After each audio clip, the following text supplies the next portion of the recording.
9월 8일 새벽기도 말씀입니다.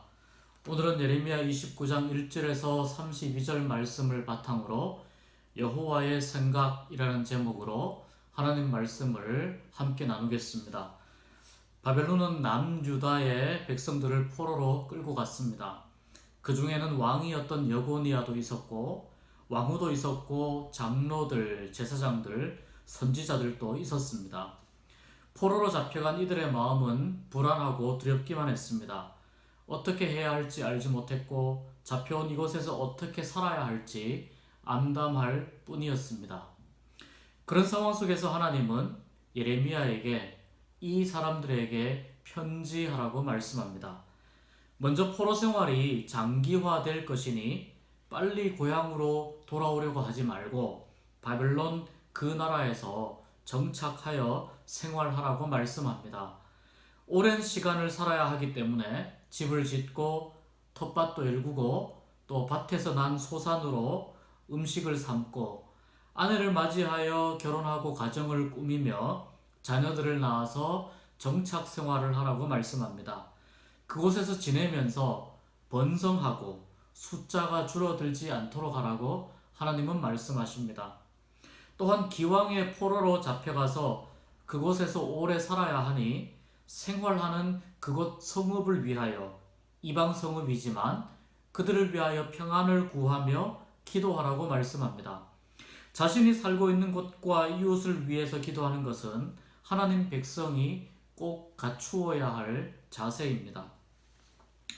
행여나 이렇게 지내는 동안에 자칭 선지자들이나 점쟁이들이 나타나서 거짓 예언을 하며 바벨론이 속히 망하고 고향으로 돌아갈 수 있다고 하는 그러한 낙관적인 전망을 하더라도 그들의 말에 미혹되지 말 것을 다시 한 번 더 강조합니다.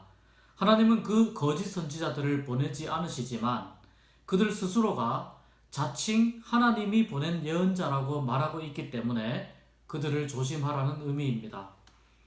이렇게 바벨론에서 포로로 정착 생활을 해야 하는 이유를 10절에서 말씀하고 계시는데 그곳에서 70년이 지나야 비로소 고향으로 돌아오게 되는 것이 하나님의 뜻이요 계획이기 때문입니다. 남유다 백성들은 하나님이 사랑하시는데 왜 우리가 포로로 잡혀가야 하는지 알 수 없었고 또 아무리 잘못했다 하더라도 나라가 망할 정도는 아니라고 생각하기도 했습니다. 그러니 지금 포로로 잡혀가서 살아야 하는 일이 무슨 뜻이며 하나님이 왜 이렇게 하시는지 원망스럽기까지 했습니다. 오랫동안 하나님은 선지자들을 보내셔서 이스라엘 백성들이 악한 길에서 떠나 회개하고 하나님께 돌아오기를 선포하고 경고하셨지만 백성들은 그렇게 하지 않았습니다. 오히려 선지자들을 때리고 말도 듣지 않고 고통스럽게 하며 심지어는 죽이기까지 했습니다. 그럼에도 하나님은 계속해서 선지자들과 여러 다양한 방법으로 이스라엘 백성들을 설득하시고 돌아오기를 기다리셨습니다. 정말 오랫동안 인내하신 것입니다. 그러나 예레미야 시대에는 그들의 죄악이 극에 달하였고 하나님의 말씀이 하나님의 말씀으로 들리지 않는 시대였습니다. 죄를 회개하고 돌아오라고 하는 간절한 부름에도 마음이 이미 굳어져서 하나님의 음성을 듣지 못하는 영적으로 깊은 잠에 빠진 상태였습니다. 나라가 망하고 성전이 무너지고 강대국의 포로로 잡혀가서야 비로소 왜 우리에게 이런 일이 일어나는지 그것을 질문하며 하나님의 생각을 구하기 시작한 것입니다. 그런 백성들에게 하나님은 포로 생활을 가장 지혜롭게 할 수 있는 지침을 이렇게 편지를 통해서 주시고 언제까지 이 생활이 지속되는지도 친절하게 알려주십니다. 그리고 11절에서 13절까지 말씀에서 이렇게 이스라엘 백성들을 위로하십니다. 여호와의 말씀이니라. 너희를 향한 나의 생각을 내가 아나니 평안이요 재앙이 아니니라. 너희에게 미래와 희망을 주는 것이니라. 너희가 내게 부르짖으며 내게 와서 기도하면 내가 너희들의 기도를 들을 것이요 너희가 온 마음으로 나를 구하면 나를 찾을 것이요 나를 만나리라. 이것은 여호와의 말씀이니라. 아멘. 이것이 이스라엘 백성들이 돌아오기를 기다리시는 여호와의 마음입니다. 이러한 고난과 시련의 시절을 거쳐야만 비로소 하나님을 찾게 되고 부르게 되는 마음이 곧고 목이 곧은 백성들을 향한 하나님의 생각입니다. 예레미야서를 통해서 하나님의 마음을 조금 더 이해하게 되는 것은 하나님은 사람의 본성을 너무나 잘 아시기에 사람들로 하여금 하나님을 찾고 매달릴 수밖에 없는 상황 속으로 몰아넣으신다는 사실입니다. 그리고 그 과정을 거치면서 당신의 백성이 고난 속에서 평안을 주시고 내일과 희망을 주시는 하나님의 생각을 받아들이게 되며 하나님의 백성으로 회복되기를 간절히 바라신다는 사실입니다.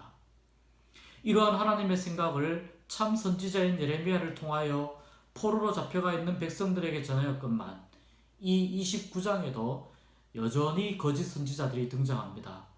그들은 하나님의 생각을 이해하지 못하고 자기의 생각을 하나님의 생각처럼 변질시키는 사람들입니다. 골라야의 아들 아합과 마세야의 아들 시드기야가 바로 그들이고요. 24절부터 나오는 느헬람 사람 스마야도 이 거짓 선지자에 속합니다. 이들에 대한 하나님의 태도는 단호합니다. 용납하지 않으시고 그들에 대하여 죽음과 파멸을 선언하십니다. 하나님의 이름을 망령되이 일컬어 백성들에게 거짓을 진짜라고 믿게 하고 사람의 말을 하나님의 말인 것처럼 속여서 주장하였기 때문입니다. 우리는 오늘 말씀을 통해 하나님의 생각을 이해하는 것이 얼마나 어려운 일인지를 깨닫습니다. 이 세상의 어떤 일도 하나님의 섭리에서 제외되거나 예외되는 것이 없기에 우리 모두는 하나님께 대하여 철저하게 순종하는 자세가 되어야 합니다. 하나님께서 알게 하시지 않는 영역을 굳이 알려고 하는 교만도 위험하고 나만이 하나님의 독자적인 메신저이다라는 착각도 위험합니다. 하나님의 생각을 나의 지식과 경험으로 측량하는 어리석음도 내려놓아야 합니다. 역사의 한복판에서 나라와 민족에 대한 하나님의 계획을 마치 다 아는 양 떠버리는 것도 올바른 믿음이 아닙니다.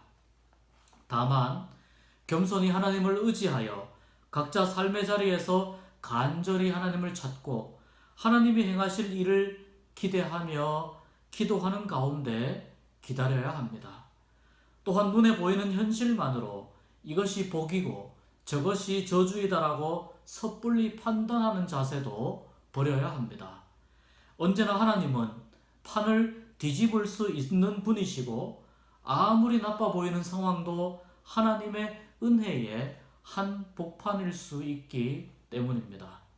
믿음은 훨씬 더 깊은 차원에서 하나님을 만나는 일이며 내가 알지 못했던 하나님을 계속 알아가는 과정임을 우리가 이해할 때 오늘 하루마저도 신비로운 은혜로 다가오시는 새로운 하나님을 우리는 만나게 될 것입니다. 이 은혜를 누리는 복된 날 되시기를 주님의 이름으로 축복합니다.